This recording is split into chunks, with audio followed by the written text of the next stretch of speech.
प्यारे साथियों, आज के इस वीडियो के अंदर हम लोग प्रश्नावली 8.1 का क्वेश्चन नंबर 2 और 3 को सॉल्व करने वाले हैं। तो बने रहिए एंड तक और चैनल पर नए हैं तो चैनल को सब्सक्राइब कर लीजिए। चलिए क्वेश्चन नंबर 2 से स्टार्ट करते हैं।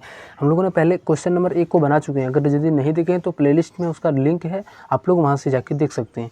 तो पहला 2 नंबर क्वेश्चन है कि यदि एक समांतर चतुर्भुज के विकर्ण बराबर हों तो दर्शाइए कि वह एक आयत है। तो चलो, हमें एक समांतर चतुर्भुज है, ठीक, उसका विकर्ण जो है सो आपस में पहले से बराबर दे रखा है। तो दर्शाइए कि वह एक आयत है। तो चलो हम लोग यहाँ पे दर्शाते हैं इसका कि एक आयत है, ठीक। पहले हम लोग एक फिगर बनाएंगे, ठीक। तो बनाएंगे फिगर कैसे, तो हम आयत की तरफ ही बनाएंगे। क्यों? क्योंकि ये हमारा एक समांतर चतुर्भुज वो होता है। और वही समांतर चतुर्भुज जब हमारा क्या होता है कि प्रत्येक कोण 90 डिग्री हो जाता है तो वो हमारा एक आयत बन जाता है, ठीक।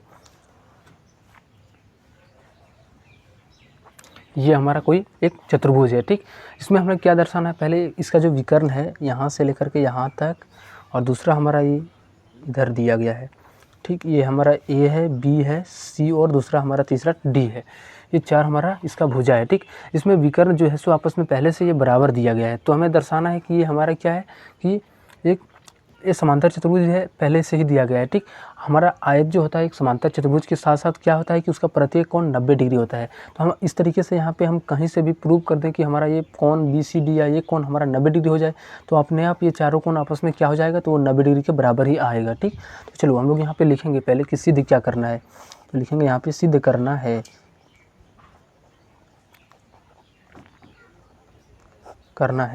कि ए बी सी डी एक आयत है। ए बी सी डी एक आयत है, ठीक।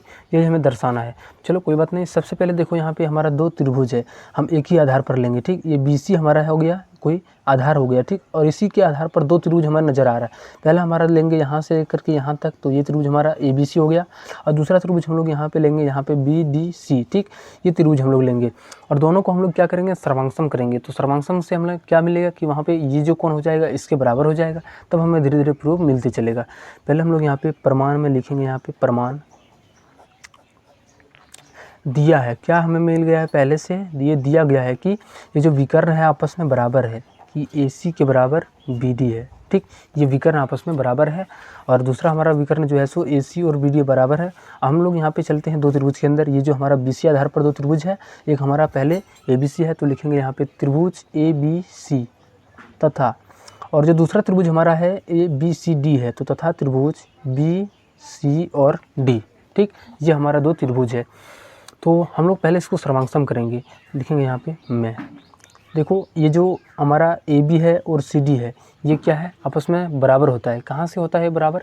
क्योंकि हमारा जो समांतर भुजा होता है, समांतर चतुर्भुज होता है, वो आमने सामने हमेशा उसका भुजा जो होता है वो बराबर होता है, समांतर चतुर्भुज जो भी होता है, ठीक। तो हम लोग यहाँ पे लिखेंगे AB के बराबर इस त्रिभुज का कितना हो जाएगा, ये त्रिभुज हमारा ABC हो गया, दूसरा त्रिभुज हमारा BCD। तो जो AB का सामने हमारा भुजा क्या है, CD, तो AB के बराबर CD, ये हमारा हो जाएगा पहला प्रमाण।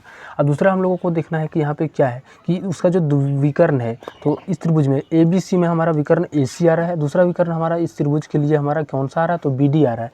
तो AC और BD आपस में क्या है, तो बराबर है, AC के बराबर BD, ठीक। अब एक चीज़ देखो, जब इस त्रिभुज को लेंगे तो इसमें भी हमारा BC आएगा, और इस त्रिभुज को लेंगे तो इसमें भी हमारा BC आएगा। तो BC दोनों में है, तो हम लोग यहाँ पे लिखेंगे BC के बराबर BC, ठीक।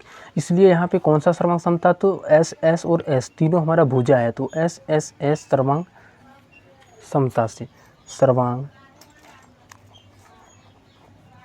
समता से त्रिभुज ABC सर्वांगसम हो जाएगा त्रिभुज BCD का। ये हमारा सर्वांगसम हो गया। अब जब वो सर्वांगसम हो जाता है तो आपस में जो कोण होता है वो भी आपस में बराबर हो जाता है। देखो जो ये कोण है इसके ऊपर जाके कौन सा कोण चढ़ेगा, ये कोण हमारा इसके ऊपर जाके चढ़ जाएगा, बड़ा वाला कोण हमेशा बड़ा के ऊपर। तो ये 90 डिग्री लग रहा है, तो ये जो 90 डिग्री इधर बन रहा है उसका हमारा यहाँ पे इस तरीके से मतलब थोड़ा सा अंदाज़ लगाना है कि ये कोण इसके बराबर हो जाएगा, ठीक। तो इसका हमारा नाम क्या है, तो कोण ABC बराबर इसका जो नाम है क्या है, तो कोण DCB, या फिर हम लोग लिख देते हैं BCD, ठीक। ये हमारा हो गया।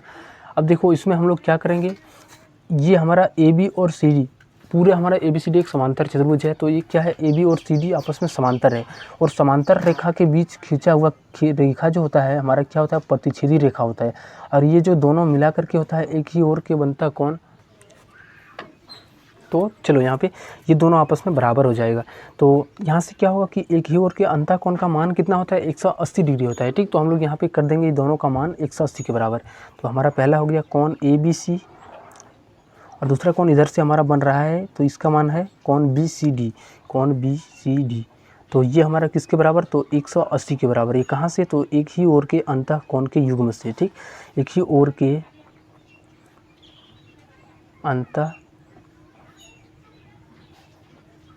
के युग्म से, कोणों से लिख देंगे। ठीक, क्योंकि ए बी समांतर हमारा CD है। ठीक, तो यहाँ पे क्या लिख सकते हैं, कोण ABC हो गया प्लस इस BCD के जगह पर भी हम लोग कोण ABC, क्योंकि ये दोनों आपस में बराबर है तो यहाँ पे भी हम लोग कोण ABC ही लिखेंगे। ठीक, ये हमारा हो गया इस 180 के बराबर।